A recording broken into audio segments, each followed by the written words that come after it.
Recently, Globers have been making the claim that the azimuthal equidistant map is a projection of a globe, and that is because they clearly do not understand it. It can't possibly be a projection of a globe, and I will explain.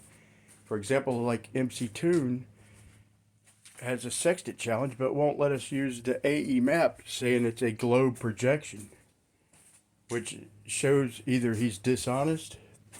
Well, we know he's dishonest, but in this example, he's either dishonest or doesn't understand it. So I'll let you be the judge, but let me explain why the distances are correct. Like from Perth to Sydney, from Santiago to Sydney, they're all accurate as is. I'm going to explain and go into detail on how this map works. After you learn how this thing works, you will probably agree with me that Gleason was a super genius. Like, he literally figured out a way to accurately scale the flat Earth while simultaneously matching the celestial sphere or celestial dome. It's pure genius. I'm going to tell you in this video why I think this map was almost lost to history, and I'm going to show why I think some scientists about lost their minds trying to figure this out, and I'm going to break it down. So buckle up. So what Gleason figured out is if you're going to have a longitude and time calculator measuring angles and azimuths to stars, sun, moon, planets, whatever, you have to have an azimuthal equidistant map. And the trick is they acting like the azimuthal equidistant map is pertaining to the center just because it's centrally projected. That's not the case. The azimuths are equidistant to every celestial body at all times, at any position. Otherwise, it wouldn't work. And it does work. But what's funny is reality would have it no other way. And I'm going to show you what I mean by that, and then I'm going to break it down. You're an ancient mathematician trying to figure out the circumference, the outer edge of this wheel. Now, you can't exactly use a ruler, and measuring tapes don't exist yet. So what can you do? Well, one way would be to roll it one full rotation and measure the distance it traveled. You're feeling extra curious today, and you want to try the same thing with a differently sized wheel. But then you notice something interesting. There is actually a smaller circle inside the larger wheel, which seems to have traveled the same amount. So does that mean it has the same circumference? Well, that doesn't seem right. Intuition tells you that the smaller circle should have a smaller circumference and therefore should have traveled a shorter distance. So what's going on? This is a paradox known as Aristotle's wheel, and it originated in an ancient Greek text called Mechanica. It tortured mathematicians and philosophers for centuries.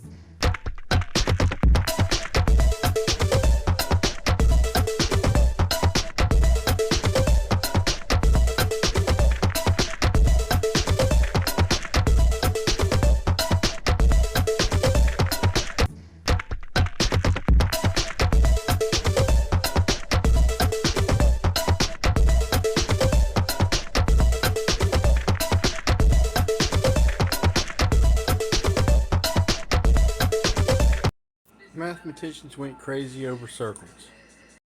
So we're expected to believe that mathematicians were driven insane trying to understand the fact that any circle on a wheel rolls out to the same distance like hands on a clock.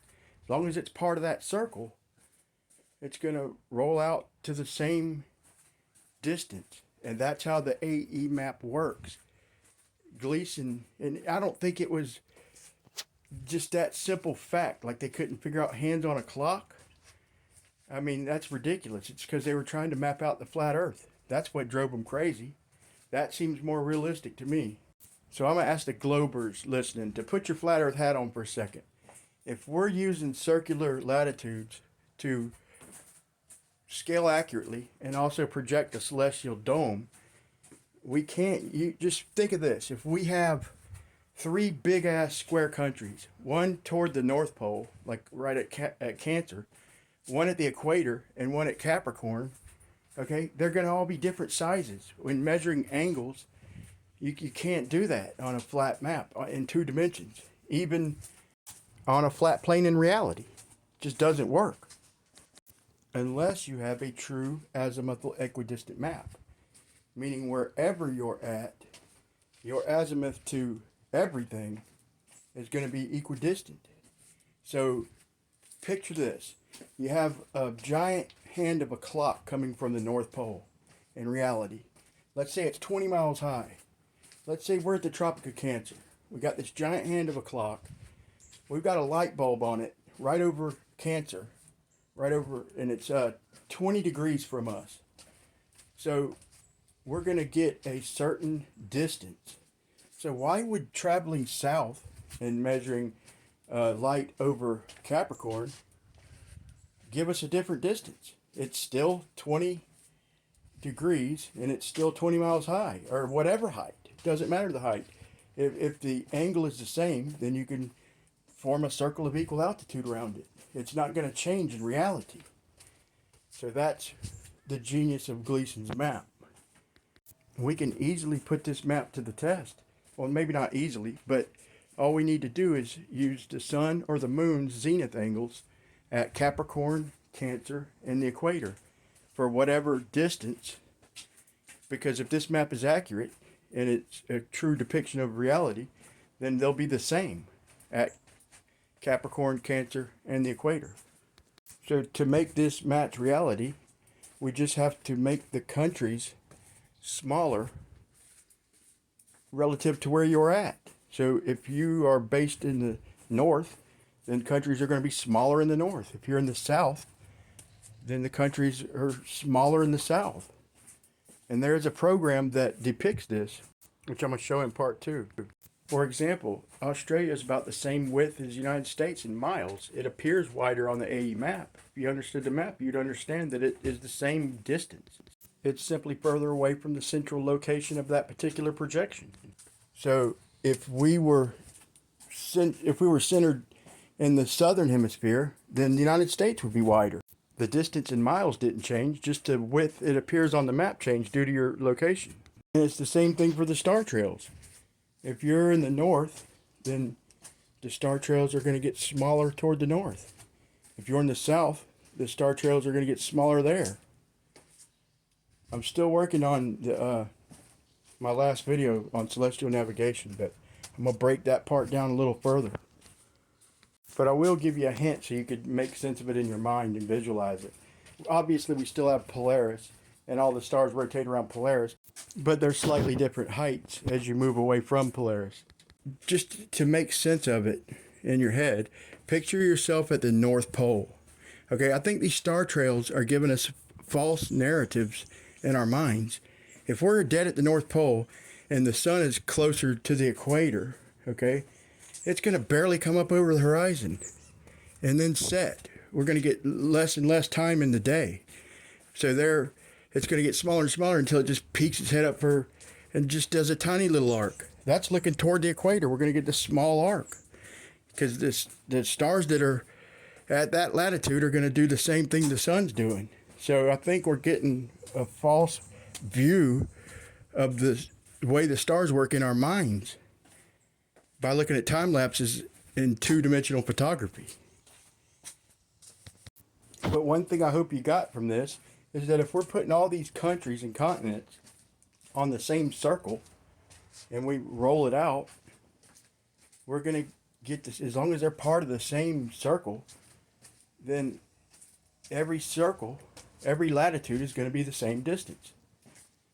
And it's almost like magic how when you test this, you get accurate distances. And you don't get 20,000 miles between Santiago and Sydney.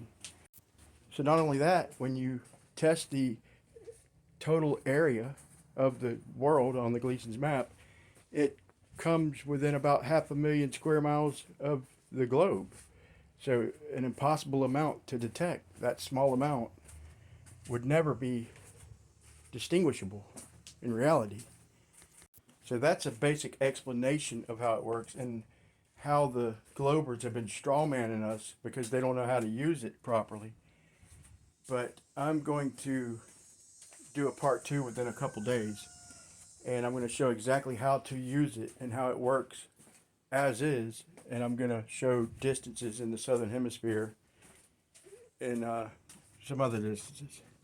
So I appreciate you watching all the way to the end. Please share this video, this one in particular. Please share it, flat earthers and globe earthers alike, so we can have the discussion.